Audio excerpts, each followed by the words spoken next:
Hello दोस्तों, Radhe Radhe, good morning. कैसे हैं आप लोग? आशा करती हूँ आप सब बढ़िया होंगे, मस्त होंगे और अपने अपने कामों में व्यस्त होंगे। तो दोस्तों मैं भी बिज़ी हूँ, तो अब मैं अपनी डेली रूटीन में मैं लेके आई हूँ आज घर की क्लीनिंग। तो अंदर से मैं पोछा सारा लगा के आई हूँ, क्योंकि अंदर ना बरसात का मौसम है, तो इस समय जो है ना अंदर बहुत ही अंधेरा अंधेरा सा दिखता है और वीडियो भी इतना क्लैरिटी नहीं बनती है। और रिंग लाइट तो मेरे पास भाई नहीं है, ठीक है। तो फिर मैंने सोचा कि मैं भाई आपको बाहर का क्लिप दिखा दूंगी, अंदर की क्लिनिक का क्लिप मैं नहीं दिखा सकती। तो यहाँ पर आपको अच्छे से दिख भी रहा है भाई मैं कैसे किस तरह से पोछा लगाती हूँ। मैं पूरे कोने कोने की सफाई करती हूँ और हाथों से मैं पोछा इसलिए लगाती हूँ कि भाई जब तक आप बुढ़ापे की एज में नहीं जाते हो तब तक आप अपने हाथों से ही पोछा लगाओ। इससे आपकी हर जैसे देखो हम किस तरह से पूरे एकदम बॉडी को फ्लेक्सिबल करते हैं, हर जगह की तरह अपनी बॉडी को मोड़ते हैं। तो इससे हमारी जो बॉडी है ना वो फिट रहती है, हमें कई बीमारियों से दूर रखती है। माना कि मुझे थोड़ा सा थायराइड हो गया, लेकिन वो भी चला जाएगा बहुत जल्द। तो यहाँ पर देखिए फ्रेंड्स, अभी मैं हाथों से ही पोछा लगाना पसंद करती हूँ, चाहे मैं ब्लॉग बनाऊँ चाहे ना बनाऊँ, मैं हाथों से ही पोछा लगाती हूँ। तो यहाँ पर ना देखिए पीछे का हाल देख सकते हैं कितनी गंदगी है, और हाथों से पोछा लगाया हुआ आगे की और देखो कितनी साफ़ सफाई है। तो बहुत ही अच्छा लगता है जब इस तरह से साफ़ करती हूँ मैं। तो हर बहनों को मैं यही बोलूँगी भाई अपने अपने घरों में हाथों से पोछा लगाओ। और ना मैं मायके चली गई थी, तो फिर मेरा जो घर की थोड़ी सी क्लीनिंग रह गई थी। तो देखिए अभी ऊपर डस्टिंग बहुत ज़्यादा लग रही थी मुझे मिरर के ऊपर, तो मैंने लगे हाथों इसको भी साफ़ कर दिया। माना कि मैं पोछा लगाने वाला मैं मिरर के ऊपर भी घुमा दी हूँ, लेकिन मैंने अच्छे से इसको निचोड़ लिया था फिर जाके मैंने किया, क्योंकि फिर मुझे मतलब धूल मिट्टी ज़्यादा थी, वो भी गंदा ही है मिरर, तो उसको इसलिए मैंने साफ़ कर दिया। नहीं तो मैंने इसके मिरर के लिए कपड़ा जो है अलग रखा होता है। तो चलिए इस मिरर को तो मैंने साफ़ कर ही लिया है। अब मैं देखिए आ गई हूँ अपने बरंडे में, मतलब दूसरी तरफ जिसमें बच्चों ने आटा चिपकाया हुआ था।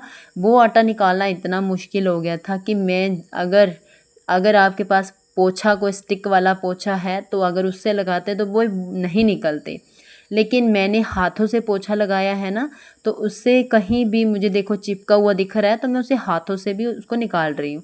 अगर आपके हाथों में मतलब दर्द होता है निकालने में, तो आप भाई कुछ अपने साथ नाइफ़ वगैरह रख सकते हैं, चाकू वगैरह, उससे भी आप क्लीन कर सकते हैं, कोई पुराना वाला चाकू हो। तो देखो मैं तो भाई निकाल लेती हूँ, कोई भी चीज़ ऐसी चिपकी होती है कि वो निकलती नहीं है पोछा लगाने से। तो मैं हाथों से इसलिए पोछा तभी लगाती हूँ कि जितनी भी चीज़ चिपकी होती है, ख़ास करके अंदर जो रूम होते हैं वहाँ पे तो नहीं होता है इतना ज़्यादा बुरा हाल, ख़ास करके आप जहाँ तक पूरा डे बिताते हो ना वहाँ पे होता है ये सब मतलब बुरा हाल। तो मैंने यहाँ जो हमारा बरंडा है ना, पूरा दिन हम यहीं पे बैठे रहते हैं। जब शाम को सुबह को खाना वाना यहीं पे होता है, इसलिए तो बच्चे यह ज़्यादातर यहीं पे रहते हैं। तो फिर क्या होता है कि वो चिपका देते हैं कुछ ना कुछ। तो देखो अभी हमारा अच्छे से पोछा लग गया है, और मुझे भी बहुत खुशी होती है जब मेरा पोछा लग जाता है ना, तो ऐसा लगता है कि मानो सर से बोझ हल्का हो गया है। तो आप लोगों को मेरा आज का ब्लॉग कैसा लगा है कमेंट में ज़रूर बताना है, और इससे आगे भी आपको ब्लॉग देखने को मिलेगा। जो मेरी बहनें हैं उनको अपनी पसंद का ब्लॉग मिलेगा, जाने कि मैं अभी सब्ज़ी भी बनाऊंगी। पोछा तो मैं लगा ही रही हूँ, मैं अभी सब्ज़ी भी बनाऊंगी, ऐसी सब्ज़ी जो कि बरसात के मौसम में सबके लिए यूनिक सब्ज़ी होती है। तो ब्लॉग को एंड तक देखना है मेरी बहनों। तो यहाँ पर देखिए अभी मेरी क्लीनिंग अच्छे से हो चुकी है। तो अब भाई मुझे नहा धोकर रेडी होना है खाना बनाने के लिए, क्योंकि साफ़ सफाई में सुबह 6:30-7 बजे ही लग गई थी, और अभी देखिए मतलब 7:30 हो चुके हैं, 8 बजने ही वाले हैं। तो मैं फटाफट से नहा लूँगी। और ये देखिए बादल हो रखे थे ना, तो ये सुबह का मैंने क्लिप लिया है, तो ये मैं ऐड कर दी थी बीच में ताकि आप लोगों को दिखाऊँ। ये हमारे यहाँ पे ना कबूतर रहते हैं टावर के ऊपर, तो कितने सारे कबूतर थे कि इनकी उड़ान में भी ना आनंद आ रहा था देखते हुए।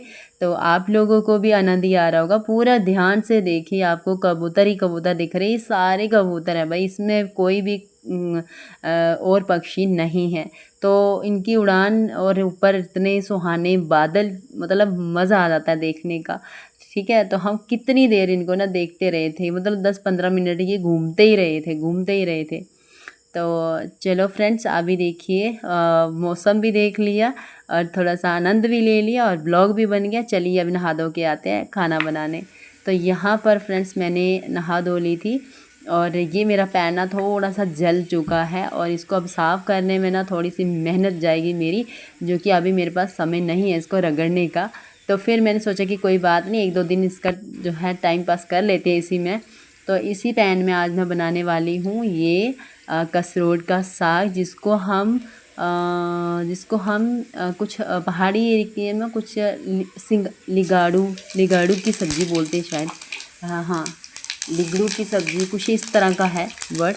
तो हमारे यहाँ पे इसको कसरोड़ का साग बोलते हैं हमारे जम्मू में।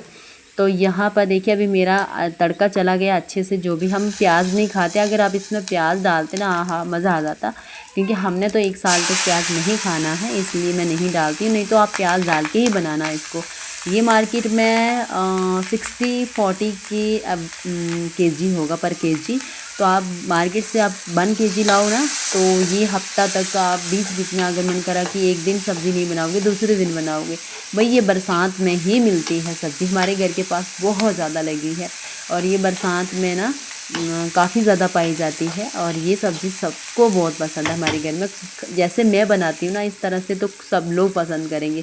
आपको टमाटर ज़्यादा रखने हैं, टमाटर की कोई भी कमी नहीं, कंजूसी नहीं करनी है। टमाटर आपको जहाँ पे 2 डालते हो सब्ज़ी में, आप 3 डाल लो, 4 डाल लो, ठीक है। जितना आप इसको खट्टा टमाटर का दे सकते हैं दे दीजिए। आपको ऊपर से कोई भी मैंगो का जो आमचूर होता है वो नहीं डालने की ज़रूरत पड़ेगी, सिर्फ इसी का ही आपको फ्लेवर देना है टमाटर का। तो ये देखिए, अभी आपने सोचा होगा कि मैंने टमाटर पहले ही डाल दी, नहीं भाई, मैं टमाटर ऊपर से डाल रही हूँ। और ये क्या भाई, ये तो भाई मैंने तो शिमला मिर्च भी डाल दी बीच में। तो यही तो करना है आपको, शिमला मिर्च डाल के टमाटर डाल के अब जाके आपकी सब्ज़ी बन के तैयार होगी। पूरा एकदम ढाबे वाली सब्ज़ी मिलने वाली है। एक बार ऐसे बनाइएगा और खाइएगा, फिर मुझे बताइएगा कि भाई कैसी स्वाद की सब्ज़ी बनी थी। मैंने कुछ भी मसाला नहीं डाला इसमें, आप चाहो तो डाल सकते हैं। तो फ्रेंड्स, ये थी जो आज मैंने सब्ज़ी बनाई है, आप देख पा रही होंगी ये वाली सब्ज़ी। तो अब मैं अपने ब्लॉग को यहीं पे एंड करती हूँ। ब्लॉग कैसा लगा कमेंट में ज़रूर बताइएगा। मिलती हूँ नेक्स्ट ब्लॉग में, तब तक के लिए बाय बाय।